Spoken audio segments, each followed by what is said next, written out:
You know, during 2023 election, some people plan and already brought criminal elements to Nigeria in anticipation that they are going to lose election and that Jonathan will not. Hello and what's up, guys? In this video, you're about to hear a shocking confession from a Nigerian senator that is sending chills across the country. He claims some powerful people actually brought Fulani militants into Nigeria before the 2015 elections, and now their evil is haunting every Nigerian. According to the senator, what we are seeing today, the kidnappings, the killings, and the total breakdown of safety didn't just happen by accident. He says it was planned. He revealed that the areas bordering Kwara South, Kogi West, and Niger State have now become what he calls the axis of evil. For months, he says, his people have been under constant attack, kidnappings, killings, and looting every single day. The entire communities have been taken over by armed men, with families forced to flee their homes. He even said a commissioner who visited one of these areas told him, "They have taken over our communities." He even said the commissioner who visited one of these areas told him, "They have taken over our communities." People ran away and the bandits broke down their homes and took over.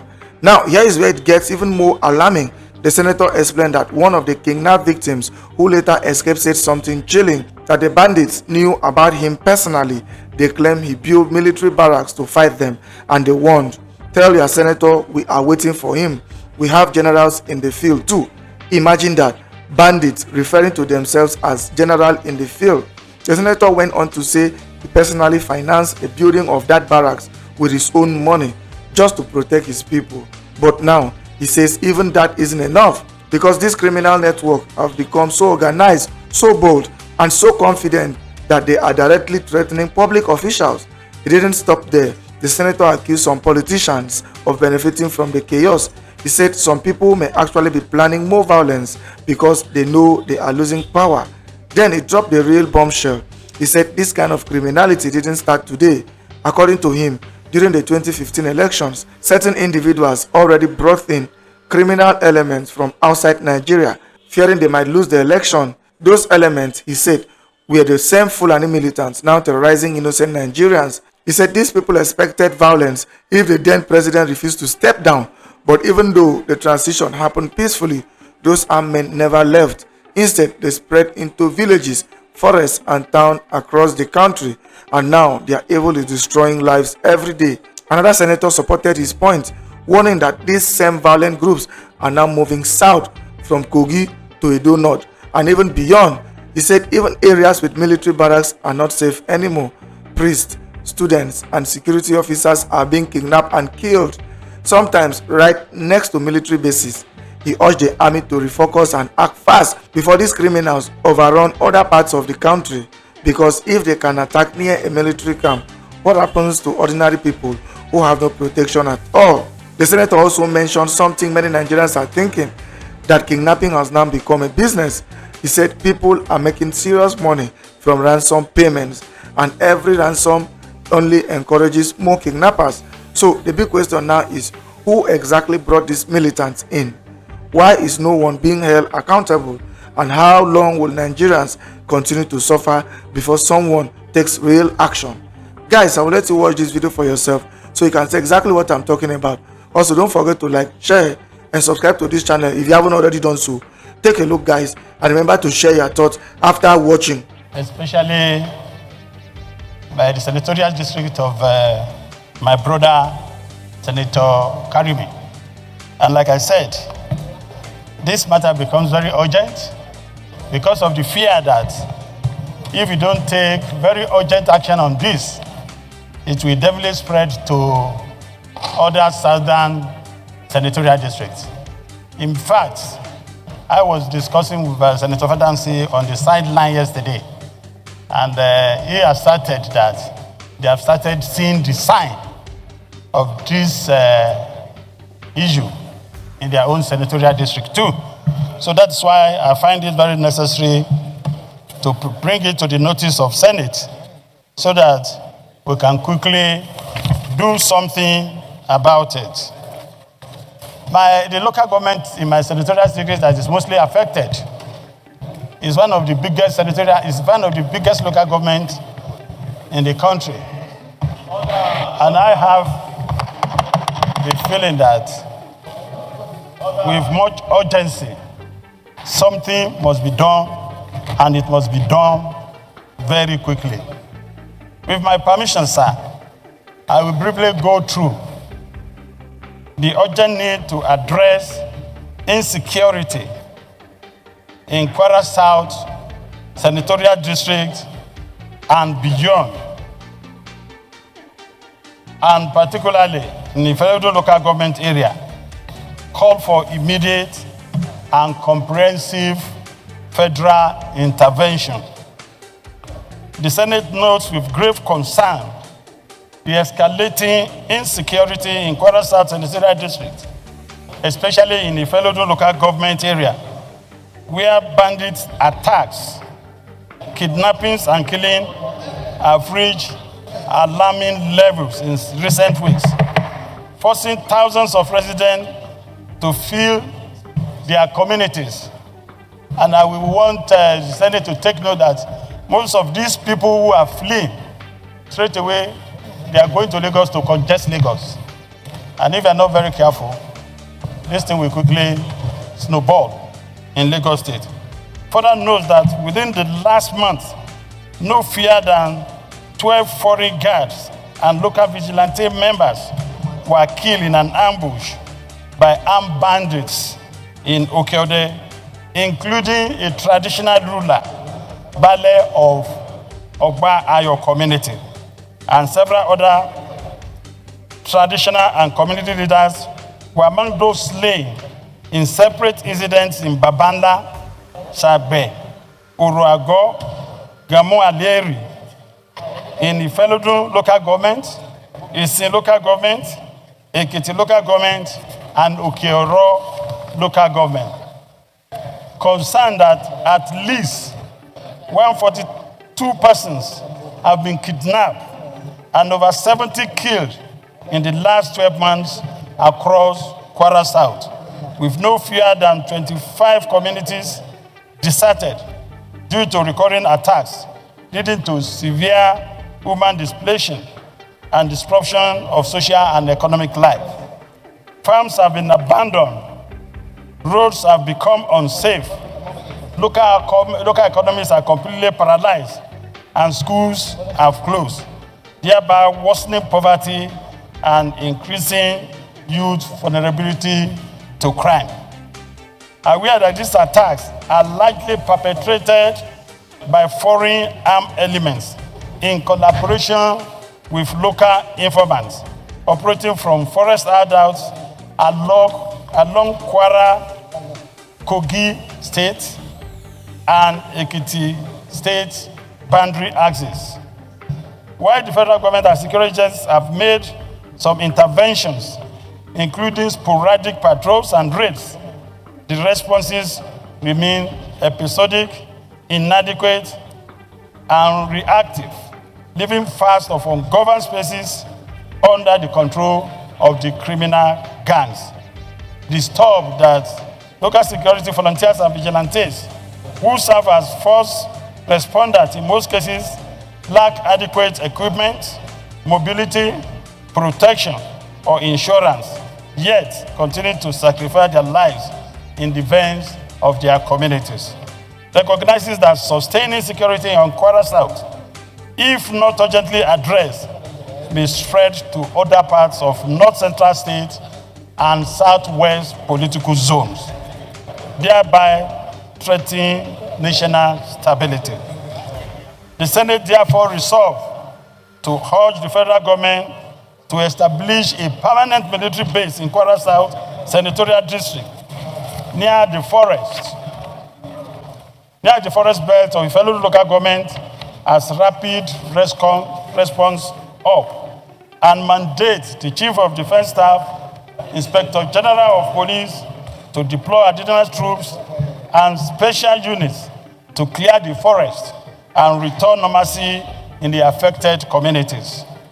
Call on NEMA to immediately provide humanitarian relief to displaced persons in the Ifelodun and other affected local government area, and urge the federal government to compensate families of fallen forest guards and vigilantes who died defending their communities. Direct relevant security agencies to identify and prosecute local collaborators aiding bandits' operation in Kwara South and beyond. Mandate the Senate Committee on Defense, Police Affairs, and National Security and Intelligence to undertake on-the-spot assessment of affected areas and report back within 2 weeks. And mandate the Senate to invite the Minister of Defense, Chief of Army Staff, and Inspector General of Police to brief the Senate in plenary on the coordinated federal response to insecurity in Kwara South. Lastly, sir, observe 1 minute of silence in honor of forest guards, vigilantes, traditional leaders, and innocent citizens who lost their life to bandit attacks in Kwara South Senatorial District and Kogi State. We even get the consent of the Senate in line with Order 41. But nevertheless, we have moved the motion, so let me get somebody to second the motion. The Senator Karimi had a similar motion, so let him second the motion. Karimi Sunday Steve. I represent the people of Kogi West. Mr. President, my colleagues, I want to thank the leader, the deputy leader for bringing this motion. The axis bordering Kwara South Senatorial District, Kogi West, and Niger State has become the axis of evil for these criminal elements.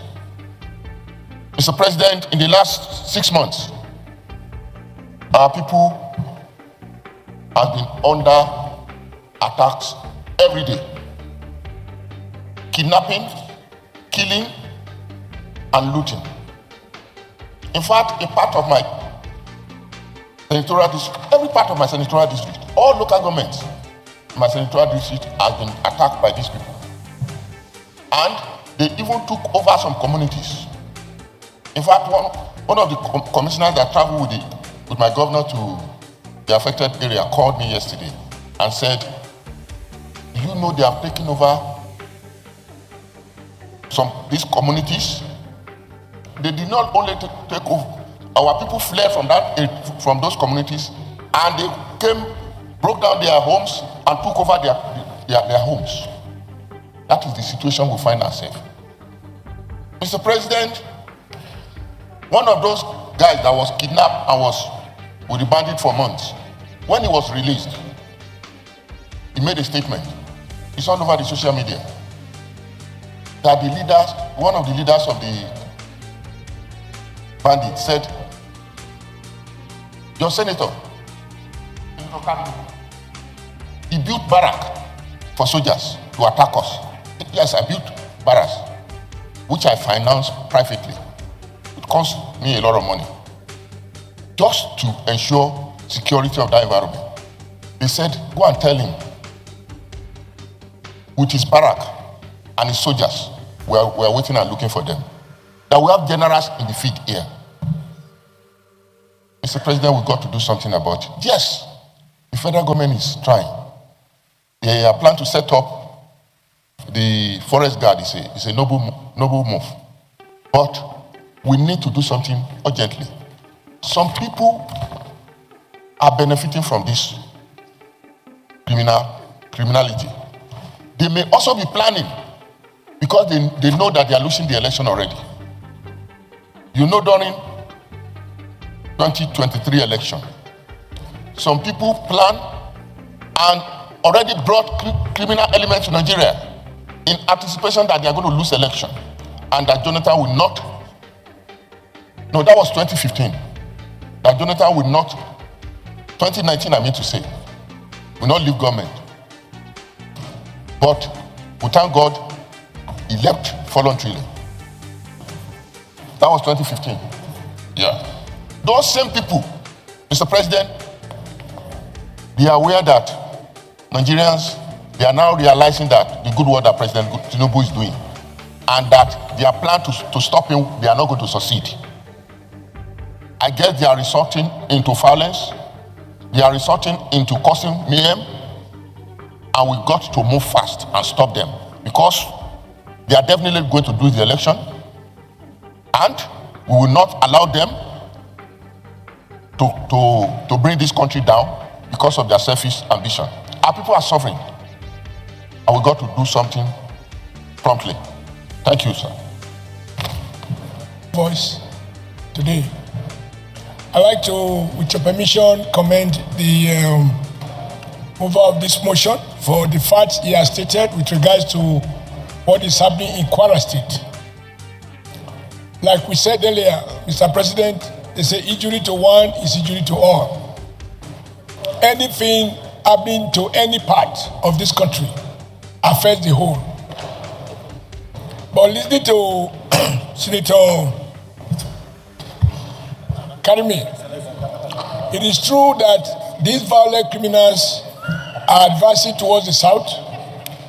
They're doing a lot of damage, as you rightly said, in Kogi State. But they have crossed Kogi to Edo North. And when the mover of this motion talk about the need to establish a military barrack, I was just going to remind him that in Edo North, in Agenebote, we have a military barrack that has been there for more than 15 years. Well equipped. They even deploy people from that barrack to the northeast. And yet, within that local government, we have experienced series of killings, including targeting students in a minor seminary, many of whom have been kidnapped. They are Catholic priests, as well as some of the students. I think it bears reminding the Chief of Army Staff that he has to refocus and give firm instructions to military units, at least to guarantee their area of operation. But I have difficulties with the last part of my Senator Karime's statement about the political aspect. I think we have to be careful not to politicize what obviously is a criminality across the country. My plea, sir, Mr. President, in line with what we've done before, is to keep on reminding our armed forces that the battle is on, and they must be seen to consolidate on the gains that have already been achieved. I am very sympathetic to the fact that many young officers are not so young, have been wasted in their quest to defend us.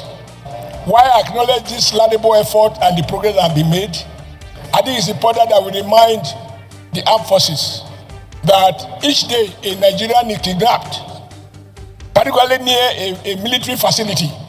Our people feel discouraged. In Okwela, where we have 2 giant cement factories, 6 civil defense officers were felled by kidnappers. 6 of them in one fell swoop because they were protecting the expatriates working in that factory, and they managed to escape with 1 or 2 of those expatriates. But the men in uniform, civil defense, pay with their life, 6 of them.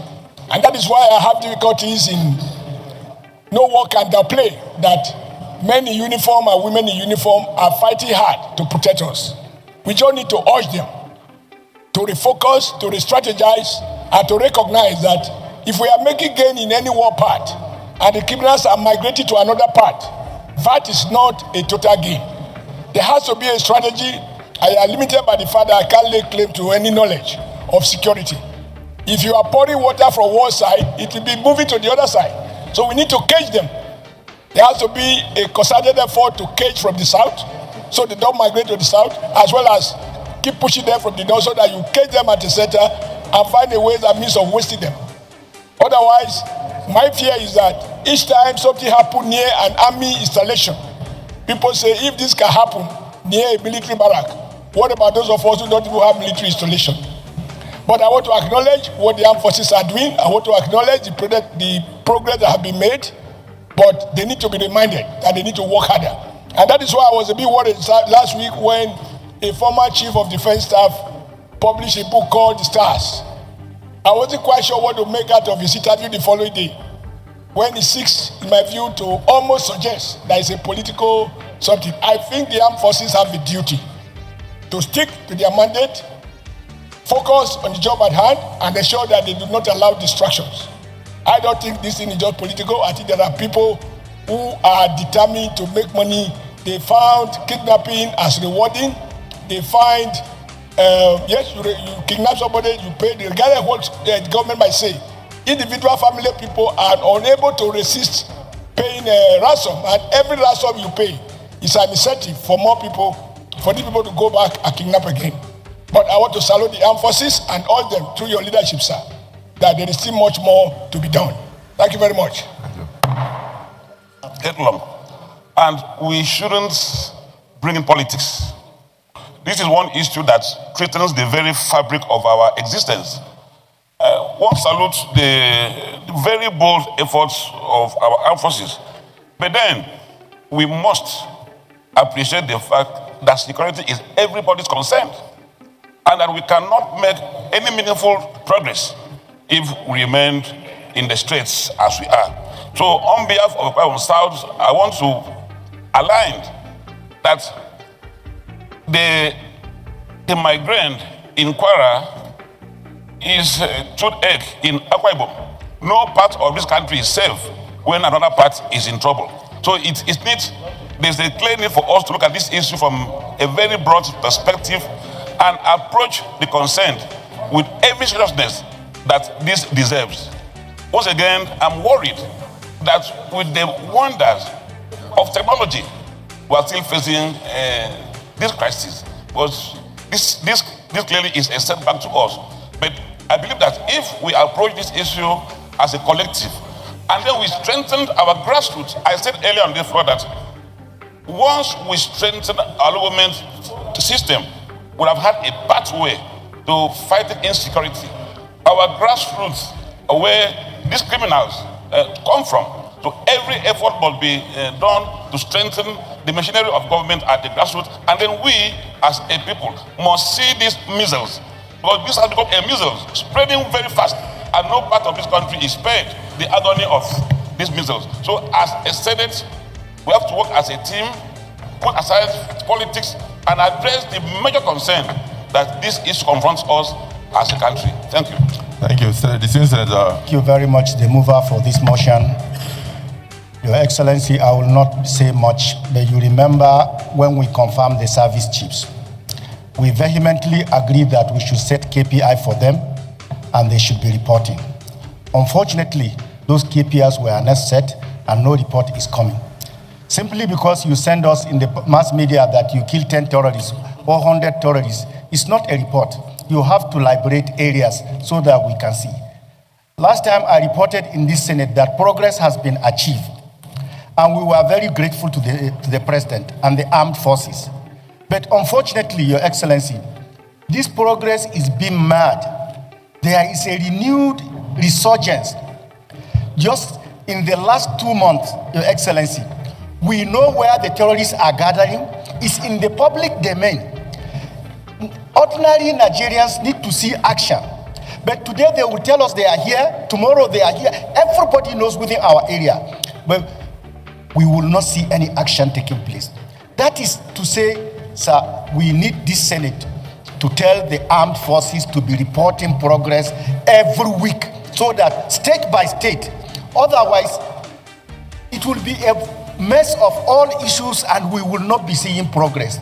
Sir, I beg you that time is right now, that this problem is solvable. We have seen progress. We should not allow this progress to be derailed. We should pursue this remnant of these people so that our next election can be peaceful and sustainable. And we have something to say to our people, sir. This is the only thing I want to take. If I get protected in my environment, please keep your roads, keep your schools. We just want to be safe. And that is the message we are sending to the Senate President. Please save our life and our people. We are not bothered about roads now or schools. Please save our lives. Our people's lives are in danger. Thank you very much, sir. Senator, representing Kwara Central. I want to lend my voice to this urgent debate on the floor today, ably moved by Senator Lola Ashiru, who happens to be my colleague, my brother from the same state. I represent Kwara Central, he represents Kwara South. Sir, if anything happens in Kwara South or Kwara North, it's as good as happening in Kwara Central, because we are from the same state and our people are interwoven. There is no gainsay here to say maybe it's affecting Kwara South, so it doesn't bother me. No. We are interwoven in so many aspects. And that is how it also extends to the other parts of the country. We've had series of complaints, debate, concerns over insecurity in this country. I think, sir, it is time we stop all the rhetorics and all hands must be on deck. Be you in government, be you outside government, the security of lives and properties in one way or the other will definitely affect you. So we must not play politics with it. All we should do now is to try and see how solutions can be profiled, especially also putting the nation, our leaders in prayers, because any bad decision taken by leaders in government will definitely affect all of us. So it's not time to blame anybody. For me, banditry, kidnapping, we must categorize them as criminal activities. There is no religion, there is no tribe, there is no ethnicity that abhors this. Anybody caught should be dealt with as a criminal. If we approach it from that angle, without sentiment, without emotion, I think we will go a long way in resolving these issues. The security agencies are doing their best. We must applaud them. The president is doing his best. Those of us here too are doing our best in trying to oversight and make sure the voice of our people are heard. So we should please put all hands on deck and address this thing as criminal activities. Thank you, sir. Thank you. Senator Sadiq Umar. I am Sadiq Suleiman Umar. I represent Kwara North. Mr. President, let me first thank our colleague, Senator Lola Ashiru, for bringing this to the Senate attention once again. Mr. President, my distinguished colleague, we've gone around this repeatedly. And for information, Kwara, we benefited from very good peace for a long time until the bandits and kidnappers started seeping in from the borders, and they started from my area, actually, the Kwara North. Alhamdulillah, the government of Kwara State, the federal government, there has been good collaboration and effort, and that side is being, brought under control. Now they have moved to Kwara South again, and my sympathy to our people in Kwara South, because there has been a lot of suffering in that senatorial district as well. But the state government and the federal government are collaborating with the military structures as well as local vigilantes to see that this is brought to an end finally. However, Mr. President, while we represent our people and bring up what happens to them, the key tool we have as a legislature constitutionally is our investigative powers and our oversight function. And I think we need to bite harder. Our security committees, they need to be grilled better. They need to give us updates more regularly. Let's understand what are the gaps, what do they need from us. As far as I'm concerned, as a National Assembly, we've been supporting these institutions. And of course, we hear various conspiracy theories that there are some people benefiting from this. Why shouldn't we know who these people are? These are the things we should pay attention to, Mr. President, and so that we can bring this to an end finally. Thank you very much, Mr. President. Allows so many to contribute. I know at least 9 senators who brought motions connected with insecurity today. So I'm using this motion as a point of contact to answer all the other ones that we cannot accommodate today. So this will be the last motion, and we just move on to other things. That was why I said everybody should talk. It's still going to be the same thing. So let's quickly just run into the prayers. And thereafter, remember that some committees are meeting with their Ghanaian counterpart in the office of the Deputy Senate President. And then the Russian ambassador will be around by 3 o'clock. So we made, and today was also partly ceremonial as a result of the swearing in of our colleagues who are yearning for us to join them in their receptions. And we have to also allow them to go and receive their constituents who came to celebrate with them. So we may have to rush and postpone some of the things we would have done today and move them forward to tomorrow. So let's go into the prayers. Senator Shiru. Prayer 1, urge the federal government to establish a permanent military base in Kwara South Senatorial District near the forest belts of Ifelodun as a rapid response hub, and mandate the Chief of Defense Staff, Inspector General of Police, to deploy additional troops and special units to clear the forests and restore normalcy in the affected communities. Those in support of prayer 1 say aye. Those against say nay. The ayes have it. Prayer 2, call on a National Emergency Management Agency to immediately provide humanitarian relief to displaced persons. Those in support of prayer 2 say aye. Those against say nay. The ayes have it. Prayer 3, direct relevant security agencies to identify and prosecute local collaborators aiding bandits operations in Kwara South and other affected areas in the country. Those in support of prayer 3 say aye. Those against say nay. The ayes have it. Prayer 4, mandate the Senate Committees on Defense, Police Affairs, and National Security and Intelligence to undertake an on-the-spot assessment of some affected areas and report back within 2 weeks, and mandate the Senate to invite the Minister of Defense, Chief of Army Staff, and Inspector General of Police to brief the Senate in plenary on the coordinated federal response to insecurity in Kwara and other areas so affected. Those in support of prayer 4 as amended say aye. Those against say nay. The ayes have it. Prayer 5, observe 1 minute silence in honor of the forest guards and vigilantes, traditional leaders and innocent citizens who lost their lives to bandits' attacks in Kwara South Senatorial District and other affected areas in the country. Those in support of prayer 5 say aye. Those against say nay. The ayes have it. May we rise for 1 minute silence in honor of the dead.